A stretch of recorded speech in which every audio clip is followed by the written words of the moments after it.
Welcome to First and 15, the only podcast that's trying to get you paid. I'm here with two-time FFPC champ AB. Alongside him is my guy, Dio the Machine. Guys, we just finished the regular season when it comes to FFPC, so I do want to shout out to our listener league because, again, this is exactly why I didn't want to get in the listener league, and I told y'all that I wasn't getting in this league. I see where y'all fared in this Oh man, this league. was tough. I was not able to three-peat. Shout out to the listeners because a lot of people are like, "No, we don't want to do that." Y'all, in a lot of leagues, et cetera, et cetera. The three of us, actually the four of us, including Carlos, Mm-hmm.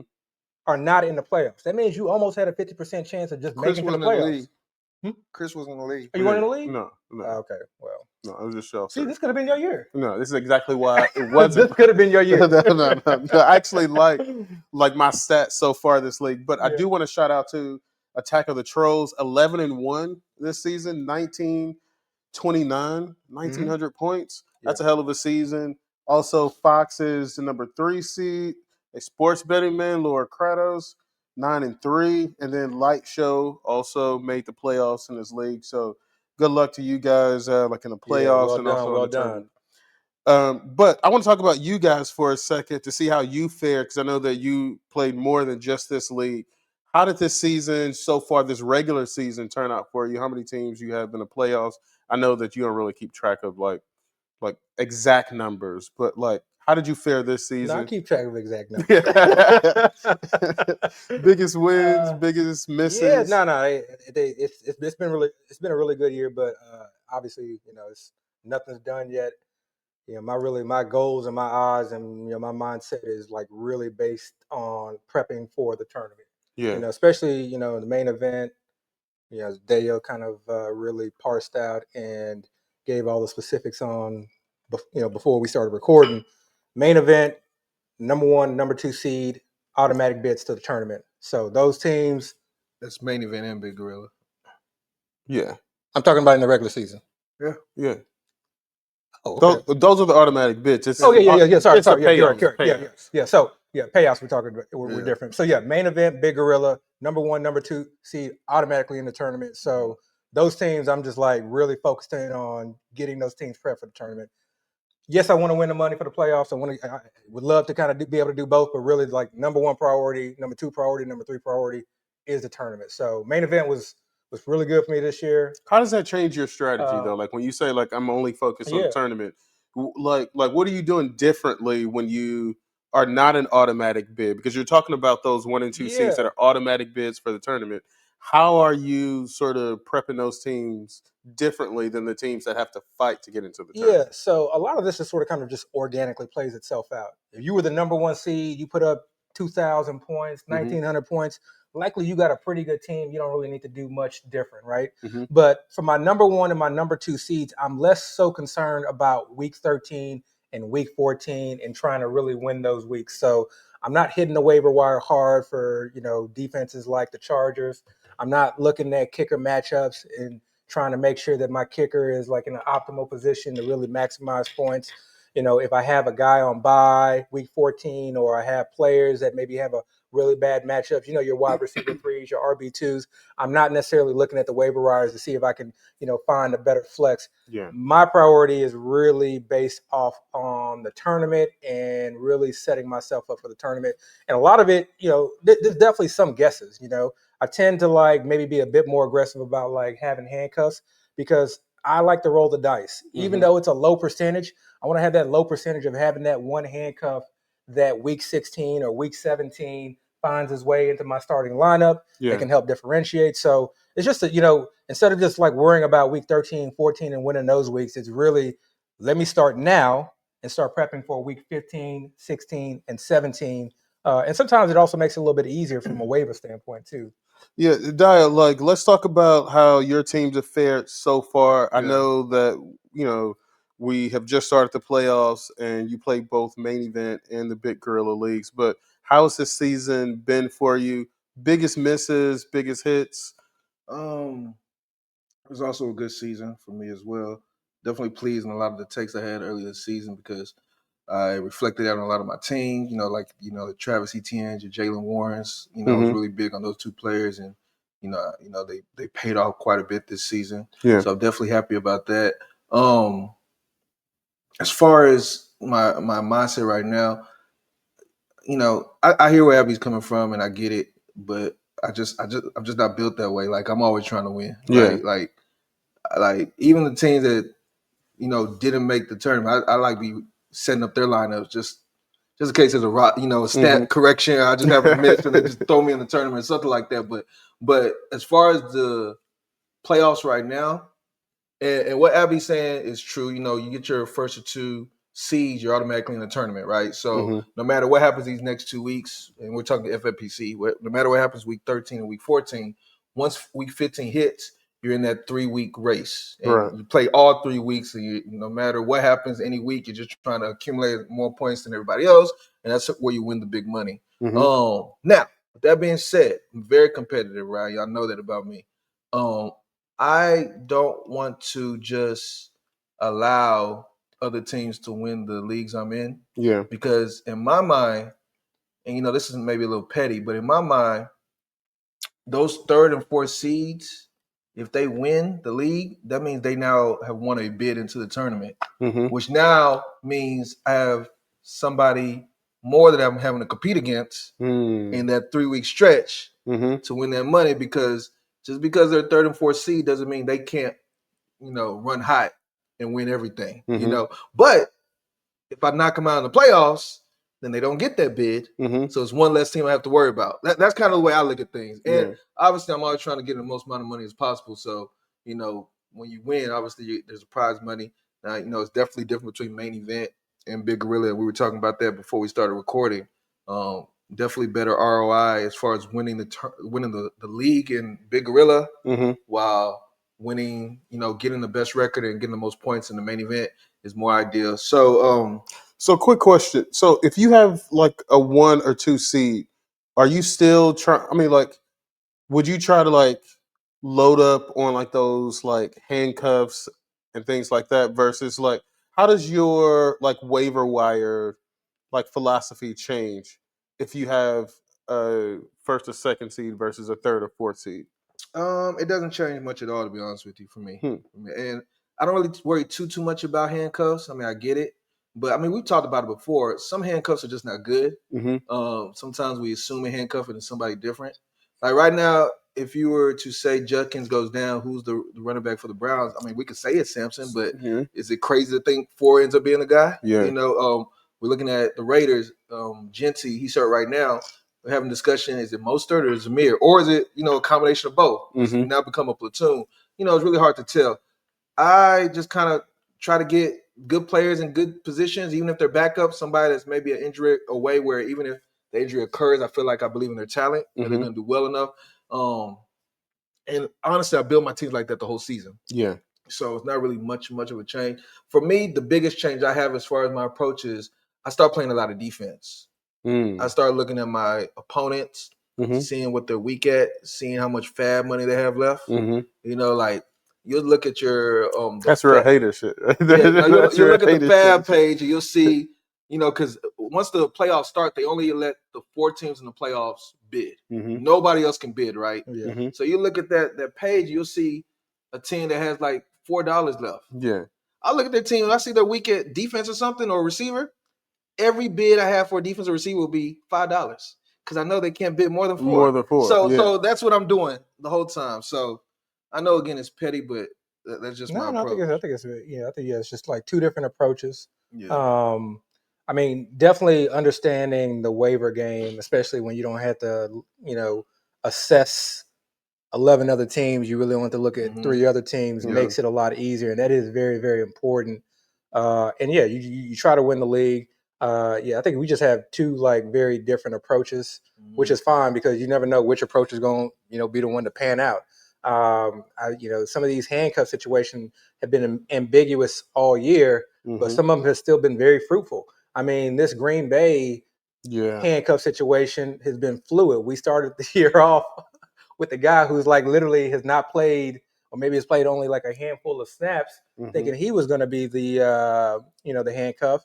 And then, lo and behold, the 1 week that Jacobs does miss, it's Emmanuel Wilson. Yeah. And so if you took that stab and kind of loaded up on him, it's paying off dividends. Neal with the Saints was someone I picked up in a lot of leagues, knowing that he plays behind a subpar offensive line in what at the time was like a really, mediocre or well below mediocre offense. Mm-hmm.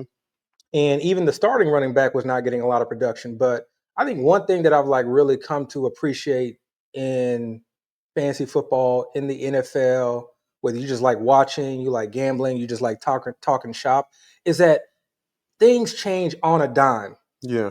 And there is a reason behind it. I've also learned that too. Like there's a reason behind it. If you look and really evaluate close enough, there's a reason why something changed.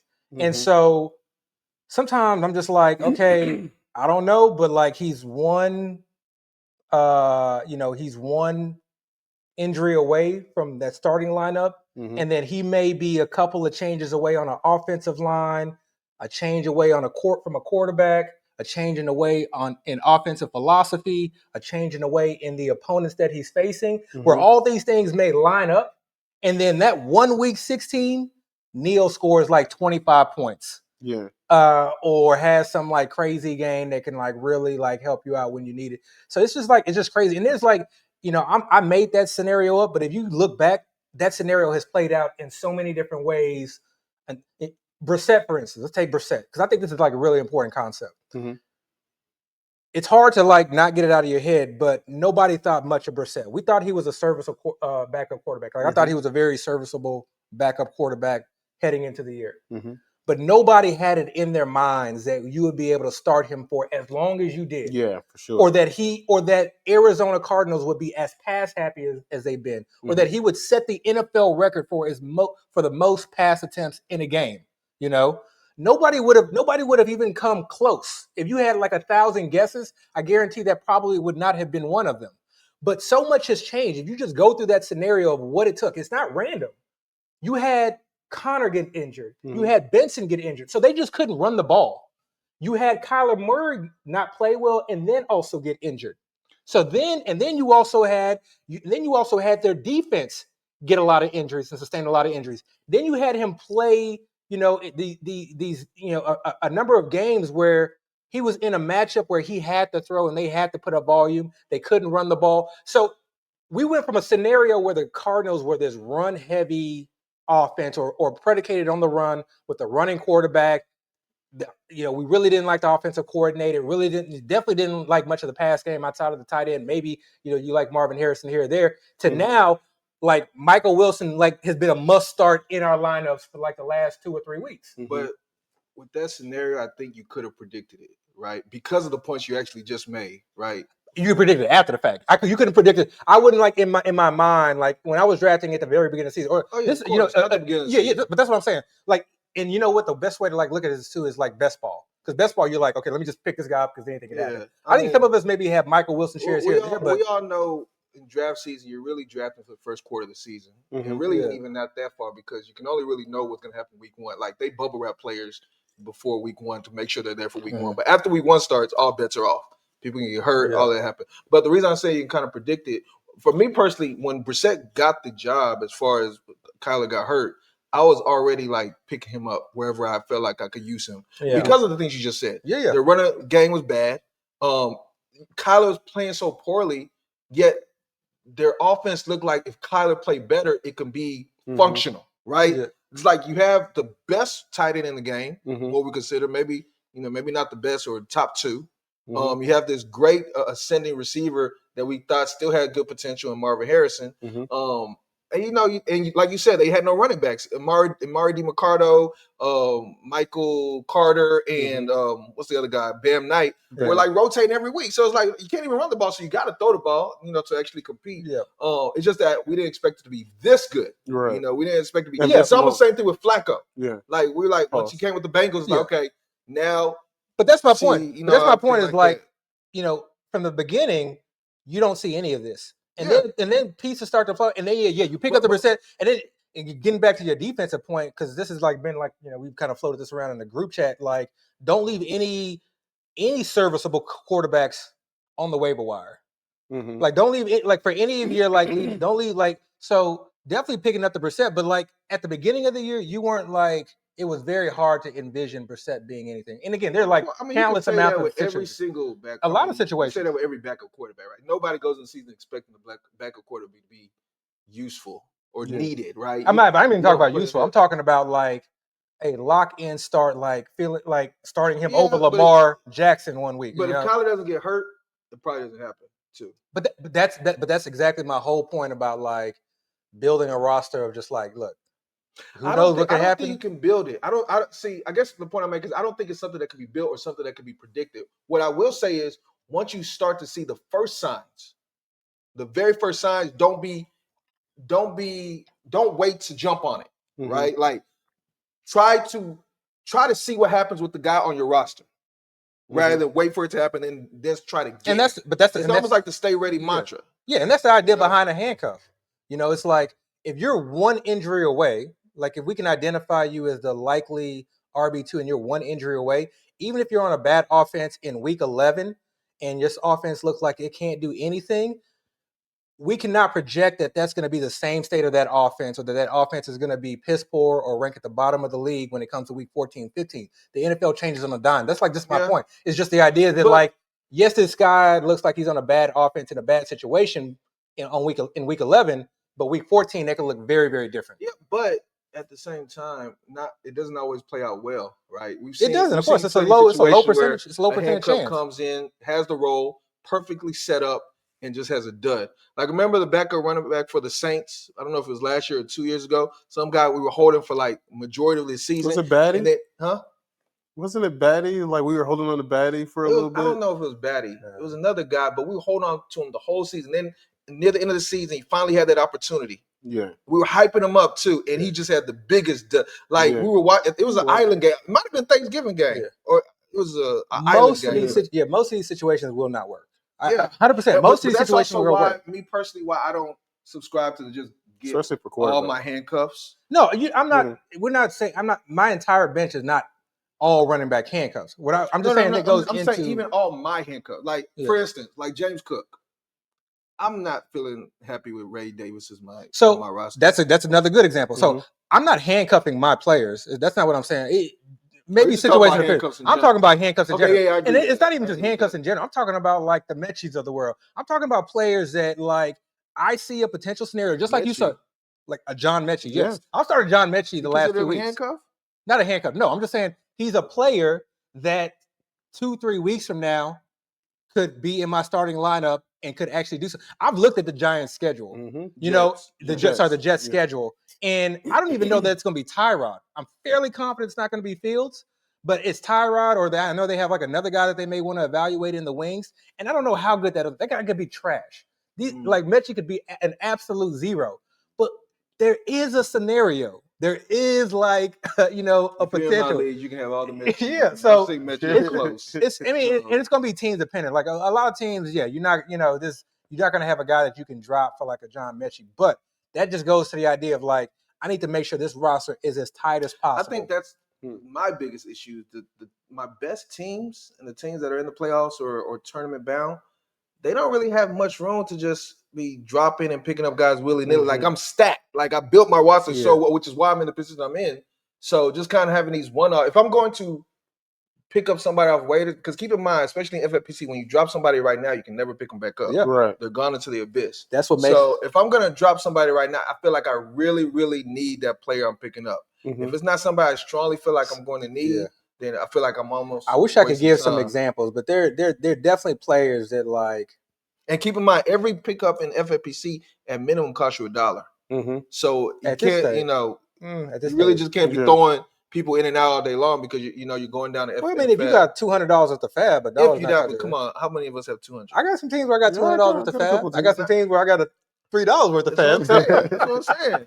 It varies. But not that I'm just trying to think of guys who I've dropped. Like I've dropped like a lot of Njoku. Who else have I dropped that may have been of significance? I've dropped some Ray Davis just because I've like looked ahead of the schedule. I do still think there's definitely a scenario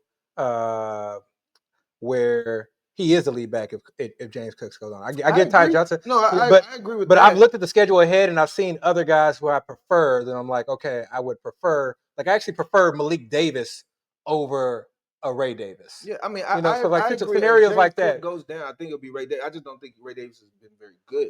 So it's like somebody would we've talked about picking up players. Let's talk about players that you may have been holding on to since these roster spots are so important. Are you guys still holding on to guys like Mike Evans? Are you hoping that Mike Evans is going to come back? What about guys like Garrett Wilson? Like, are you going to hold on to Garrett Wilson? You know why I'm holding on to these guys? They may not come back. Mm-hmm. But if they do, Mike Evans is that guy because he didn't go down with a lower extremity injury. Mm-hmm. What did he go to? It wasn't a lower extremity. Yeah, he was running. Remember, he dove. Yeah, no, I'm pretty sure it was a clavicle. I think it was a collarbone. I thought it was a collarbone. I'm pretty sure it was a collarbone. Yeah. So the collarbone has nothing to. Yeah, he was coming out the hamstring, but the hamstring is okay. So it's not like a lower leg injury. A collarbone heals. So we already see Godwin's been kind of shaky. I don't know what Godwin's going to be. This is the thing. At the very beginning of the year, Tampa Bay's offense, Baker Mayfield, Ibuka looked amazing. Yeah. The last 3 weeks, they've looked absolute trash.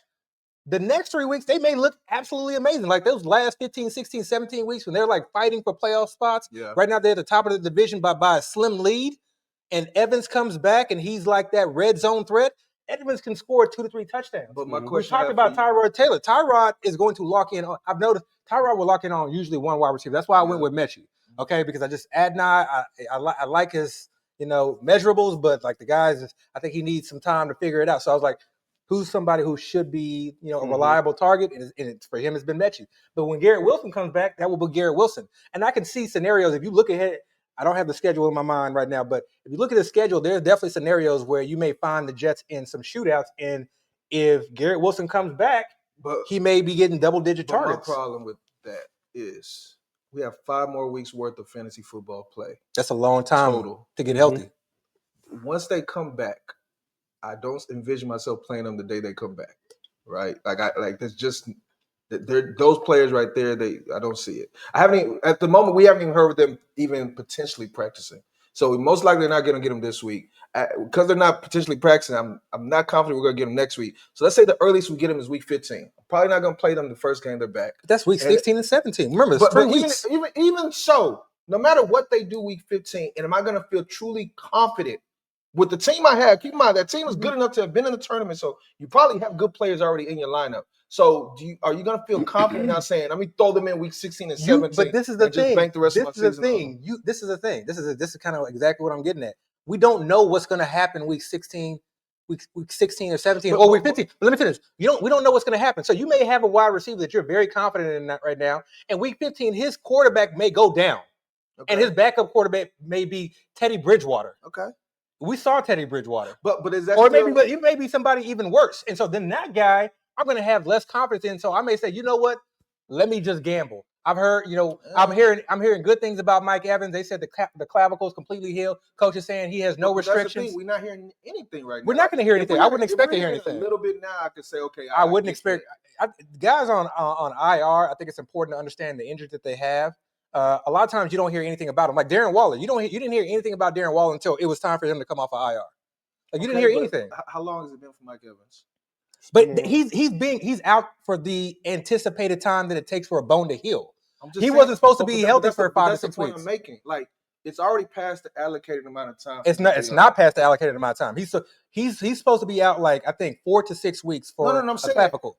The allocated time for an IR stint is 4 weeks. So it's already been past the 4-week time period. So at this point, it's not a thing where they have to keep him out. Now it's simply of when is he ready to practice? And as of this point, that's based on the injury. IR means nothing. IR just means that you're going to be out at least 4 weeks. What I'm saying is, because we're past the IR stint, so it's not a situation as far as they're saying they're waiting for the IR 4-week time period to go. Now they're simply just saying we're waiting for him to be ready to practice. And as of this moment, and maybe you've seen something different, as of this moment, I haven't seen any kind of report saying he's now ramping up or getting ready to practice. So with that being the case, when he does get to that point and when he is healthy enough to play, I don't know if I'm going to ever be confident enough to just say, okay, day one, you're out there.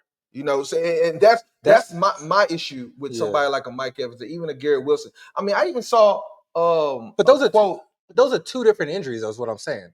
So if a guy has a broken bone, and they say it takes 6 weeks for this broken bone to heal, and I'm going to put you on IR, I don't expect to hear anything week 4 or expect to hear anything week 5. I expect to hear anything. All I'm saying is, as of now, I haven't heard anything. You wouldn't expect to. Why would you expect to? He's not supposed to be back for 6 weeks. Again, you would hear something. So just the fact that we didn't hear anything about Waller. You didn't hear nothing about Waller. Was on IR. He just was eligible to come back now. When he was eligible to come back is when they talked about. Waller was on an IR stint. He was not able to come back until at minimum that 4 weeks was over. Mike Evans 4 weeks based on his injury. What I'm saying is, again, when you're on IR, at minimum, you have to be gone for 4 weeks. So Waller, once that 4 weeks was up, immediately he was back. Same thing with Brent Strange. As soon as that 4 weeks was up, immediately he was back. Mike Evans, that 4 week has been up and he's not back yet. So now the question is, when is he going to be ready to practice? And we haven't got to that point yet. So again, because I haven't heard anything about him as far as practice or even being like a week or two away, I haven't heard anything at all with Mike Evans. I'm not confident enough to say I'm going to be able to just throw him in my lineup when it comes time. Because again, we only have 5 more weeks left of fantasy football. But just because you have not heard it does not mean it's not going to happen. I didn't say it wasn't going to happen. Okay. I just said I'm not confident enough to throw him in my lineup when we have 5 weeks left of the season. And again, I don't expect him this week. I don't expect him next week. So yeah, I'm a little bit more risky. I like rolling the dice. So again, Garrett Wilson to me is a little bit different though because he had a lower extremity injury. So certain injuries you do need a little bit of ramp up. You may be on like a little bit of pitch count. Other injuries you don't need a pitch count. Right, but the question Chris literally asked about Mike Evans and Garrett Wilson. Yeah. So with those two players, I personally, I'm not really holding on to either of them personally. Because again, I don't see myself playing them. Even when they're back, I'm not going to feel comfortable playing them. So they're honestly just an anchor on my roster. Yeah, because that's the way they feel right now. I've been holding Mike Evans since the injury, obviously. And it feels like an anchor to me. It's no different than holding a handcuff. Do you have a handcuff on your? Do you have one handcuff? I do. But the thing is, sometimes it's very different. Yeah, it's not very different. A handcuff needs an injury. It is more likely that Mike Evans' collarbone is going to heal based on medical evidence and statistical studies of hundreds of thousands of patients who've had collarbone injuries. But I can still put those players in. I can't put Mike Evans in. Okay, you can put him in for a point or two. Yeah, but I don't know. But that's still. So if you're trying to, if you're trying to win a tournament, do you want a player that you can put in for a point or two, or do you want a player that if he comes back and comes back healthy? Remember, it's more likely that he's going to come back than suffer a re-injury, especially from a clavicle bone injury. It's more likely he's going to come back and suffer a re-injury. So would I rather have a player that could potentially put up 25 plus points, or would I rather have a guy that I need an injury to happen, and then even if an injury does happen, I'm not necessarily sure how good he is, as you alluded to with the handcuffs. The biggest difference in those two analogies is I'm just saying, Mike Evans is hurt. He's hurt right now. When he comes back, he's going to have to get back into whatever shape and get healthy enough. While handcuff, he can get in shape right now. It's a collarbone injury. Can I finish my comment? My fault. A handcuff is healthy right now.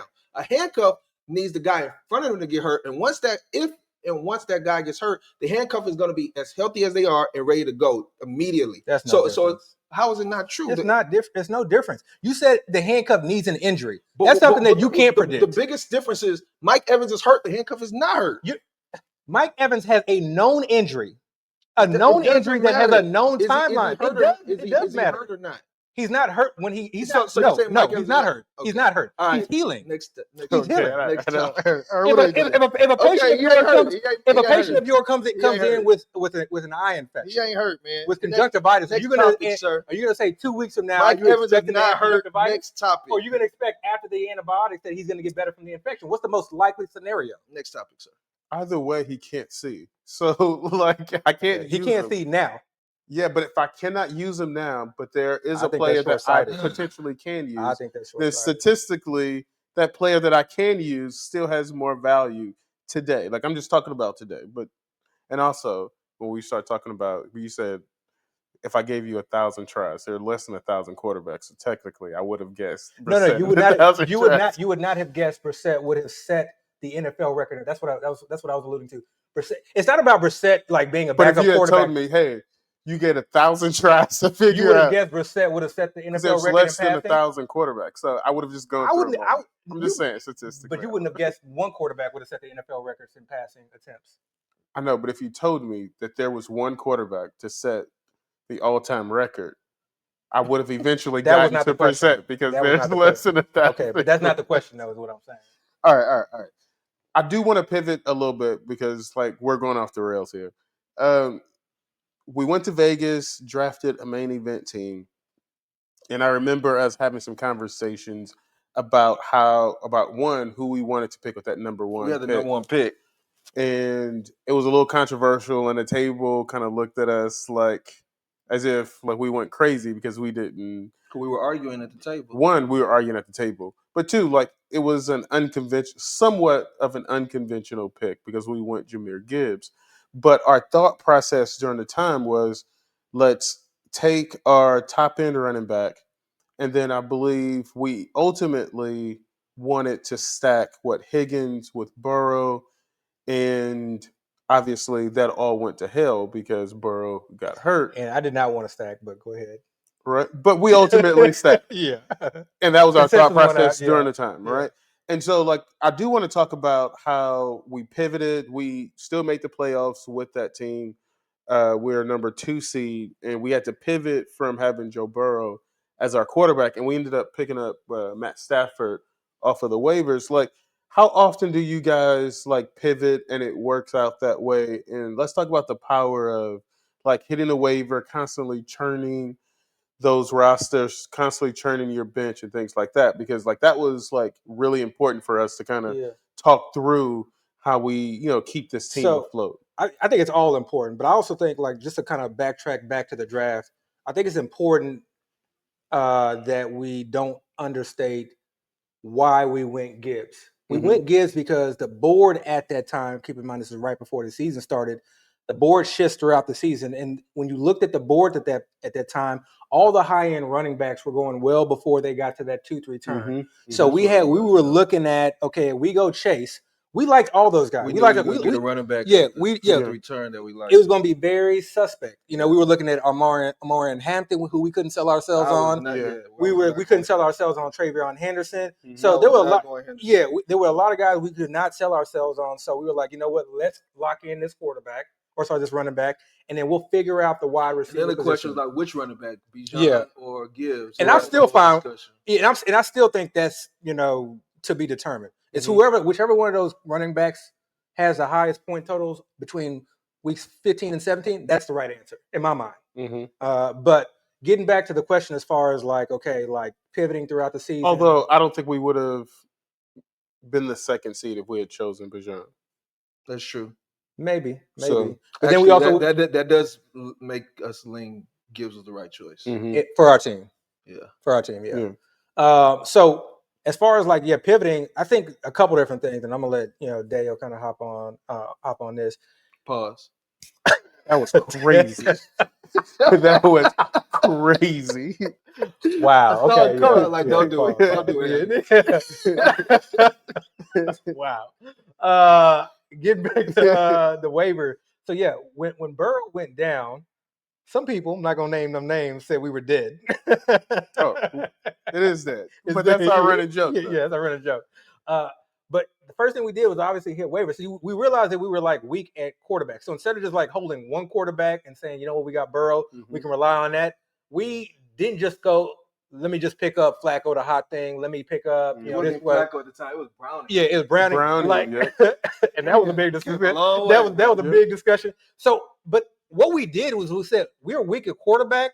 Let's attack this position. Make sure we get this right. Yeah. This is a position that scores the most points. So I think at one point we may have carried like 3-4 quarterbacks. Rodgers at one point. Yeah, and we had Flacco at one point. And we did not let those guys go until we felt comfortable with that position. So it wasn't like we ended up with Stafford, which obviously seems like we had an argument about picking up Stafford. We had an argument about letting Stafford go because it was Stafford and Mary. Yeah. So I guess I say all of this to say that like. We knew we were weak at quarterback, so we attacked that position and we stayed with it. We didn't just like assume that, Browning was going to be the guy or that Flacco was just going to be the guy. We attacked that position and we made sure we had multiple options. We made sure that we were like comfortable with our options. And even still, we're going to have more than just Stafford going into the tournament. We attacked it again a couple of weeks ago because I picked up Purdy. When he was coming back from that injury. Yeah, so For us, I think like it's just like with anything else. You just extrapolate that to like any issue you have on your roster, or even if you don't have an issue on your roster, which is just like always really churn your roster and try to just maximize every last little bit. Yeah. Every week is just like looking at this team and saying, where can I do better? You look at the waiver wire, you look at your team. You look at the waiver wire, you look at your team. Where can I do better? And then you make a change. It's almost I don't think I have any teams where like I have not made a waiver wire every single week. And I'm not saying that you have to or that that's right, but like that is like just where my mindset is as far as like how can I make this team better? Yeah. There are like Also- any like large waiver wire pickups that like really change your teams, like really change the direction of your teams. I know we talked about Go ahead. Colts quarterback, No, I don't have many Daniel. I have a couple Daniel. but did you pick up a Daniel Jones share like off the waiver? Yeah, I mean here and there. That was but me. it I had like wasn't a bunch nothing of serious. earlier on, yeah. I added more Flaccos and Staffords and those guys when I started seeing them. So no, not many big waiver ads this year. I did pick up a fair amount of Michael Wilson recently. Mm-hmm. Just because I saw him as a 1-to-1 to Marvin Harrison. And I didn't realize he was going to be this good. I definitely didn't realize he was going to get this type of target share. Mm-hmm. But having him has definitely benefited me a lot. I do have a fair amount of Devin Neal. And it's funny, right? So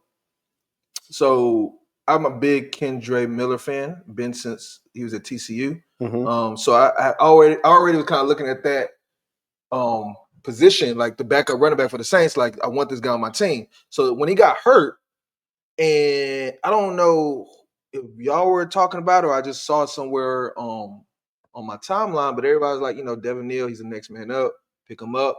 So I was like, I'm always about if a guy has opportunity, I don't really know his talent set, but if people are hyping him up, let me just add him. It was a cheap ad. So I had him everywhere, right? He was very cheap. But literally like 2 weeks after that, every week I wanted to drop him. Like, I was just like, man, I just want to get this guy off my team. This is a waste of time. I don't even think he's good. I remember seeing clips in the offseason where he was doing drills and he just looked horrible. But that was just like, man, look, that's just what's going through my head. I try to find a reason to be like, be like, okay, we'll let him go. I like this college tape. So, and we ended up picking him up on our dynasty team.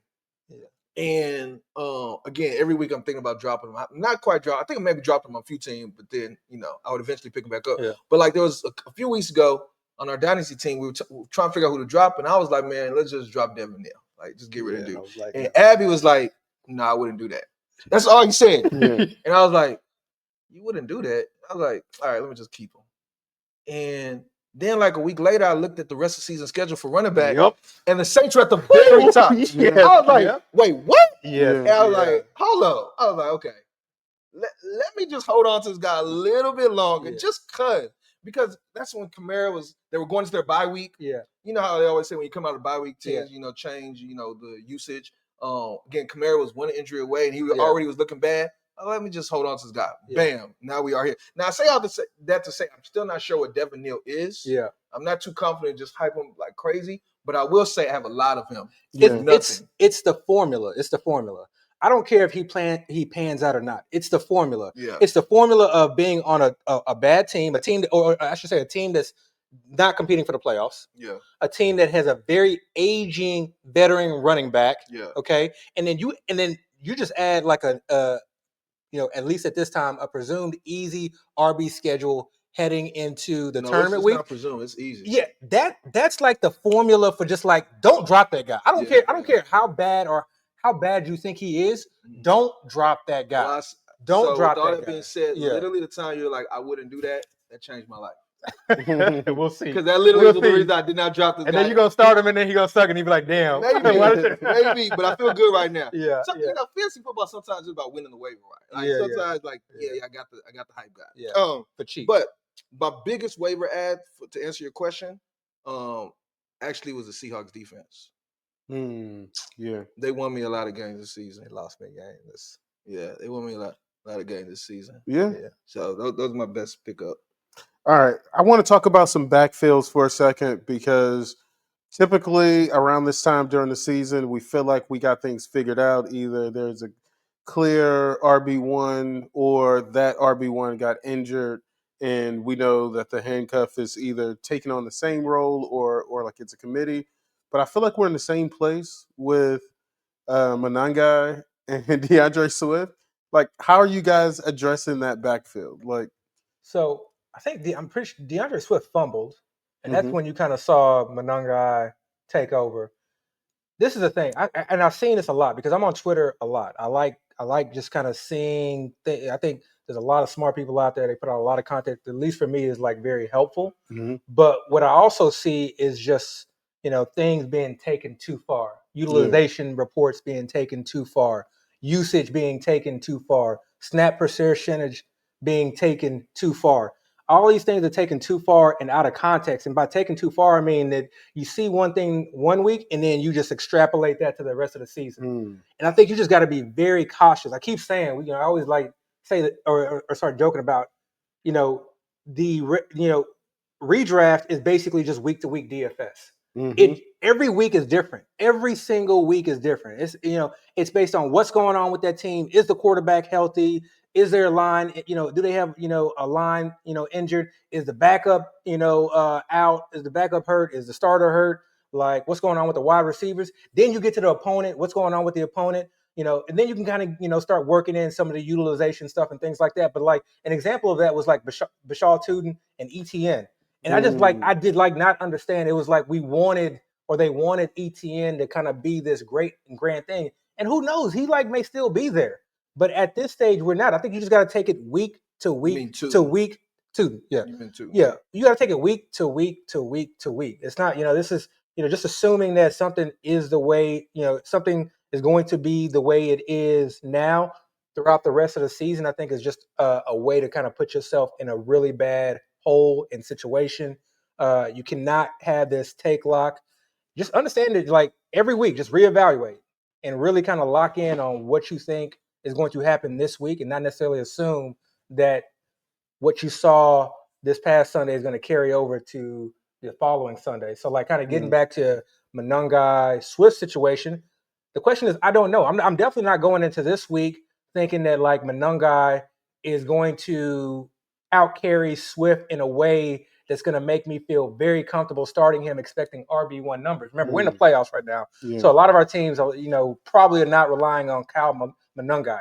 If Swift were completely out, now you're looking at Cal Monangai against a certain type of defense, and I mean the Eagles defense may be a little bit beat up now, but Cal Monangai against X, Y, and Z defense as the RB1 with Swift hurt is very different than Cal Monangai 1A, Swift 1B, and then like hot hand approach. Yeah. So I honestly I would just I'd approach it the same way I approached it before Swift got hurt. Maybe if you have Swift, maybe you're a little bit cautious, but again, like I think I would have approached it the same way I approached it last week. So, specifically talking about Monangai and the Bears, I think so. My thing is, I just think Ben Johnson, he's just open to using all of the players at his disposal, every single skilled player on his roster, because we're not just talking about the running back. I mean, I know you specifically asked about Monangai and Swift, but you can look at the receivers too.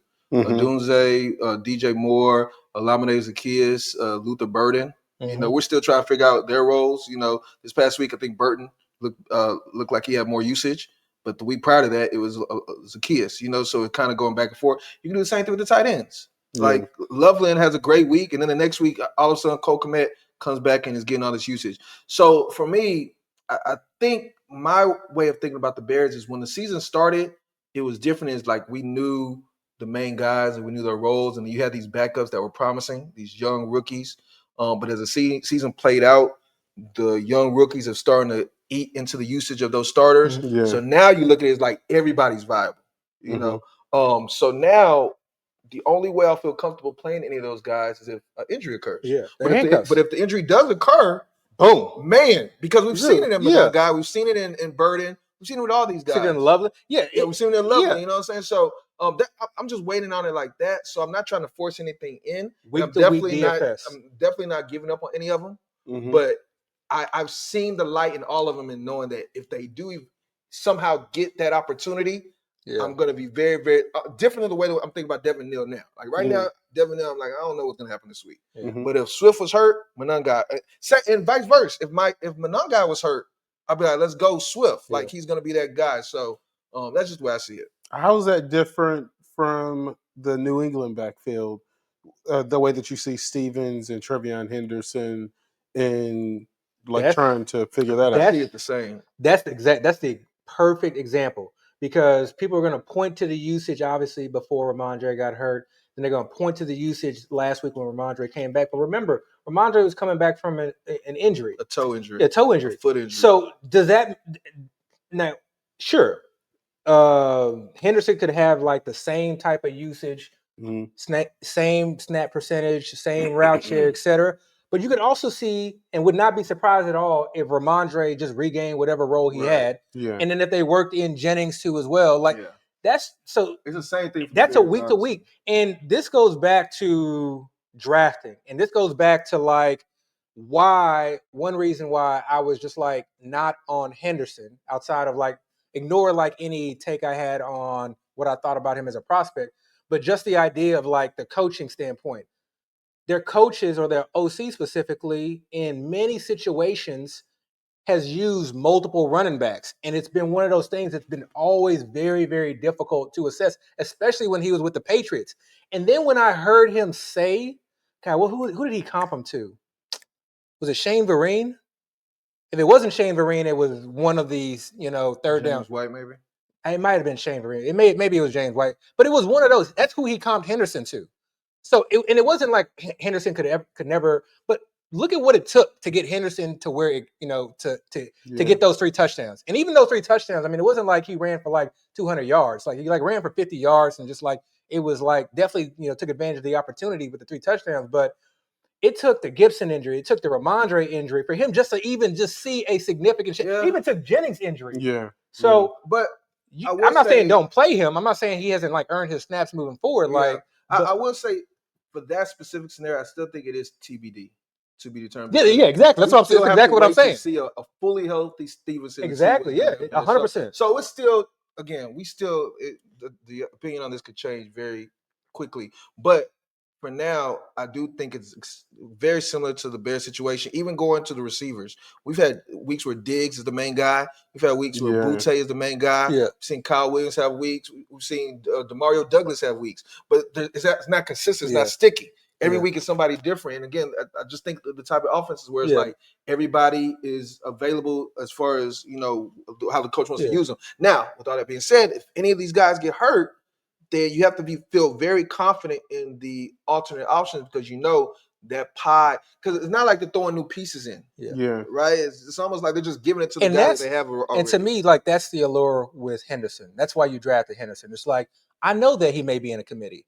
I know that he may not get like more than 50% of the work. But weeks 15 through 16, 17, if Ramondre goes down, I also know that I have a player that's probably not going to be on a lot of other teams' roster that is explosive, that only needs 3 snaps to go for 125 yards and 2 touchdowns, right? So I understand that part of it. So that's where it comes to like, how like much risk do you want to take on? How much do you want to roll the dice? What are you comfortable with? But I think if you have him going into the tournaments, like if I had him going into the tournament, I would actually love that because I feel like there are a lot of teams that aren't going to have him going into the tournament. Yeah. It's almost like having like a really like one of the most priciest, I won't say handcuffs, but like RBBCs. But it is a scenario where like because of his explosiveness, because of the offense that he's in, the offense at any given time can put up a lot of points. Where like you've seen it already, he can score 3 touchdowns. Like imagine if like you add the yardage to that. So one of the last backfields I want to talk about is this Panthers backfield. Chuba started off, and we drafted Chuba extremely high. Who was we? Well, just nobody. The fantasy committee. I mean, like the fantasy community. Nobody I talked to, was drafting Chuba relatively high, and then now we've seen Dowdle not only eat into that workload, but now is the RB1. I think we can comfortably say he's the RB1 in that backfield right now. How are you guys navigating when a team like the Panthers, who are fighting for a playoff spot, have 2 good running backs and it looks like they're leaning one way, but do you guys feel comfortable? No. I'm glad you phrased that perfectly. I just love the way you phrased that. They had 2 good running backs. Mm-hmm. And I think they want to use both running backs. Remember, they also paid Chuba a lot. They're not going to pay Dowdle and Chuba. Like they could, but I just that would They not don't make a have lot of to. sense. They could wait. Yeah, but what I'm saying is, if you watch that Monday Night Football game, I know a lot of people put up stats on. He averaged 6.1 yards a carry. He had a couple big runs, like 18 yard, 20 yard, that kind of came at random points in the game, but there were a lot of runs where it was just like 2 yards, 3 yards. And then they were down by like a significant amount. And when they were down, it wasn't Rico Dowdle that was eating up all the third down usage and the hurry up, et cetera. They had a lot of Chuba in there. And it wasn't like Chuba looked necessarily that bad. So I think they want to use I them didn't think he both. looked bad at all. Yeah, I think they want to use them both. I think Rico Dowdle is still the strong 1A, and I think you can still definitely use him on a week-to-week, depending on the matchup. Like, I think he's somebody that I would feel comfortable starting. But I don't think it's as I wouldn't be expecting these just these dominant games when Chuba was injured, where he was getting 80% plus usage.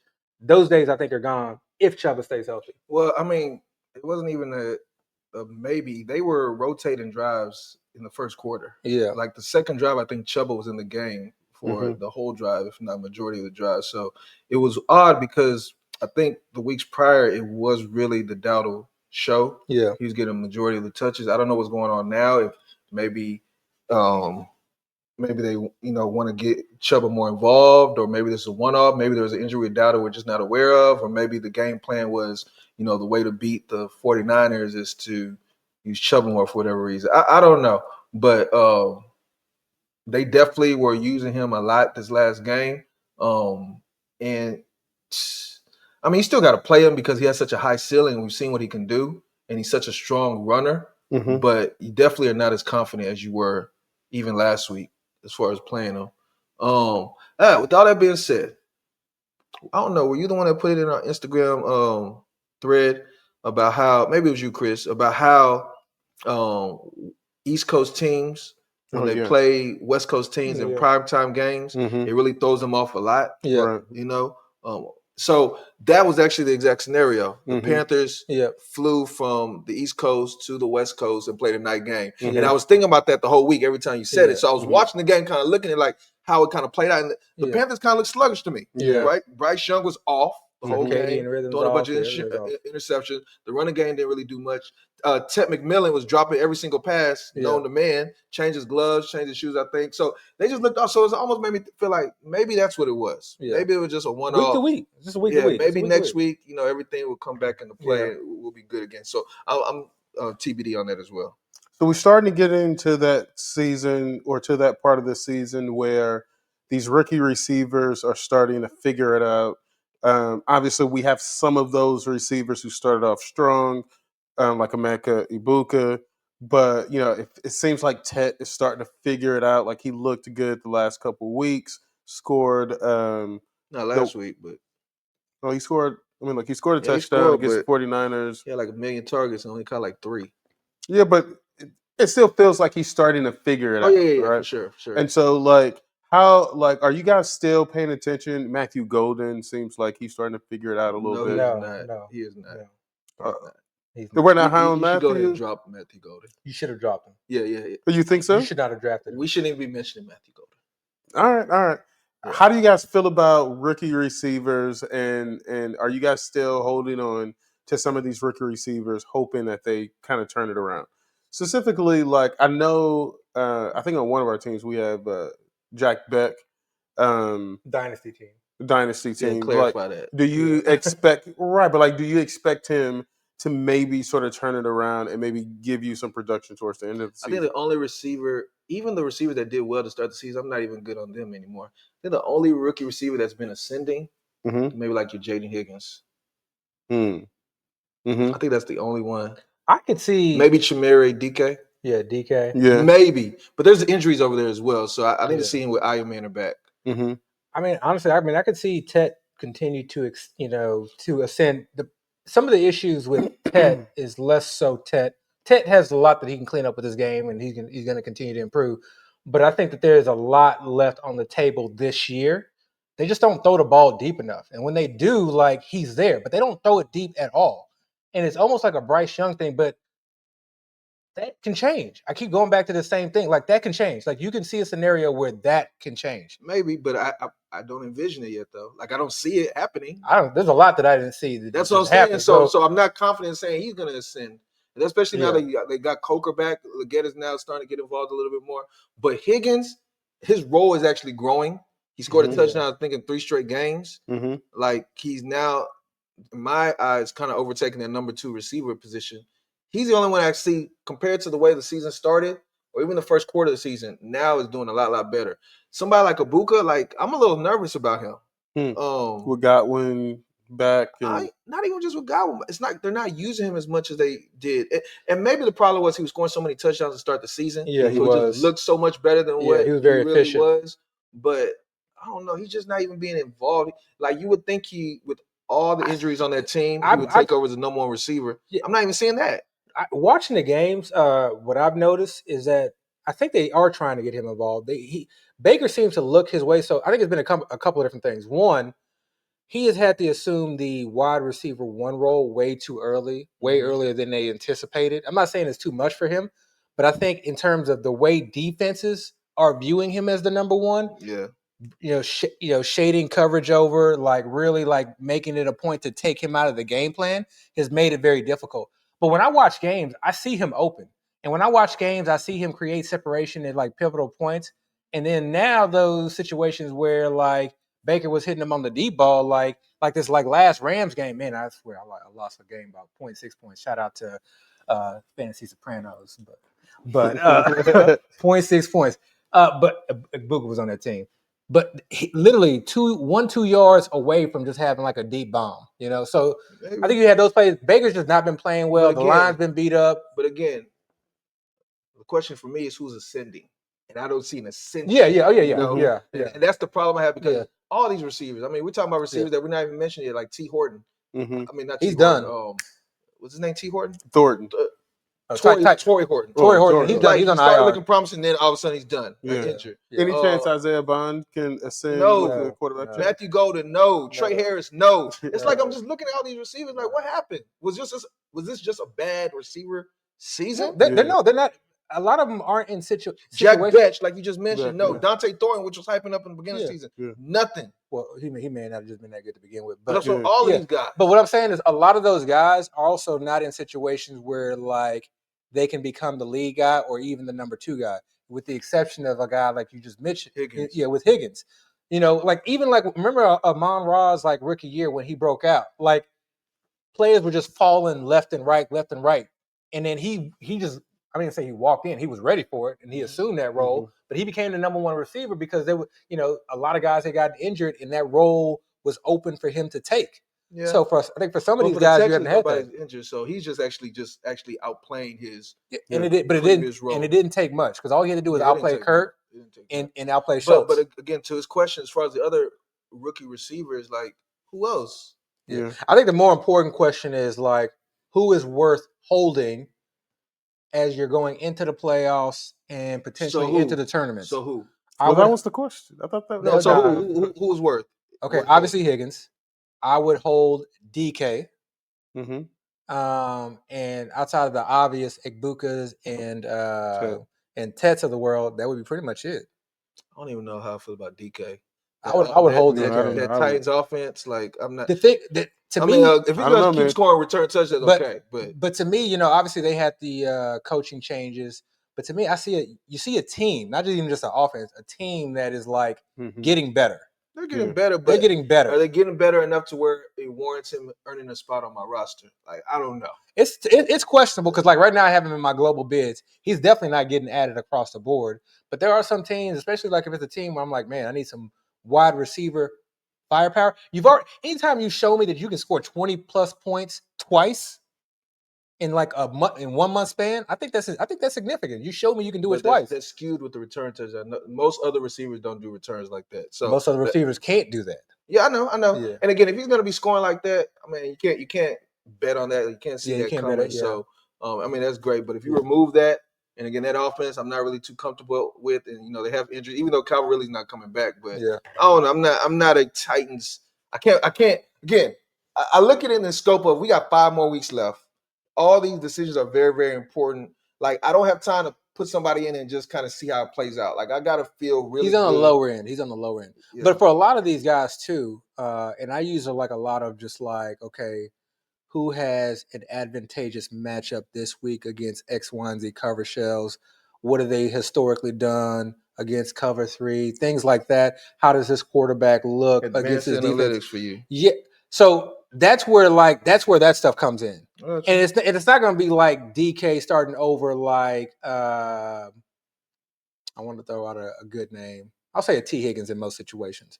It's not like I'm starting, just like, okay, like, taking these guys in and out. But it's just like those like flex 2 positions, like where you're just like really trying to, do I want to start Theo Johnson this week?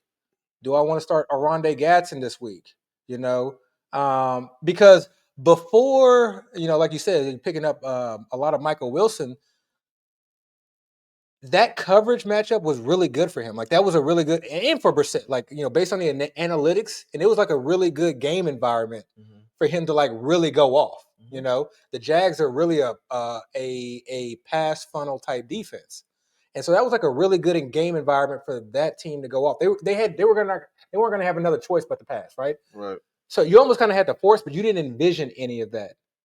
And so now moving forward, like, especially with potentially Marvin Harrison coming back, those are guys where, like, depending on the matchup is going to dictate whether or not they find your starting lineup or not. But I want to have those guys on my team. Yeah, even if I don't know at the time. I got you. It's just that roster spots are precious. Yeah, I agree. All right, guys. That's our playoff episode this week. I'm glad we talked about the playoffs, roster management. Any sleepers you want to toss in, Darren? Hell no. I'm just saying. I mean, like, players are ascending. We're talking about guys who are. Anybody that you're. Nah, man. I was gonna say for Dynasty, scoop up that quarterback for the Vikings. He might be okay. And honestly, he's now going to be the starting quarterback for Kevin O'Connell, which historically we've appreciated. I think J.J. McCarthy diluted that a little bit in some of our minds, but the guy has been on the roster since camp, so he might come out the gates slinging it. So, and that not to prolong this, but this is like the Brissett example all over again. Yeah, but don't pick bump on FFPC. Yeah, don't pick bump on FFPC. But when you look at it though, like you look at the Vikings' upcoming schedule. You talked about the head coach's tendencies and what he's done with other potential lesser quarterbacks. Yep. Like it's this scenario. This scenario, like these things aren't random. So 3 weeks from now, don't say, "Oh, he came out of nowhere. We can't believe he scored." Like the vision was there. Right. Now all it made the point. It's not random. It's not random. It goes back to when you're taking all those guesses. Chris might have a point. Maybe you do get to that guess because if you just play out all the scenarios, and again, sometimes you have to take these leaps of faith. Yeah. But when you get that first sign, yeah, don't hesitate. The sign is there. Man, you got Justin Jefferson, Jordan Addison, T.J. Hawkinson. You even got Aaron Jones in a passing offense. Yep. The line should be a little bit healthier. And again, look at their schedule upcoming. I mean, the offense is built to be successful. Waivers, please. Thank you. All right, guys. That's our episode this week. Please like, rate, subscribe. We're out. Give me more than just words, more than I deserve. 똑같은 실수 이제 지겨.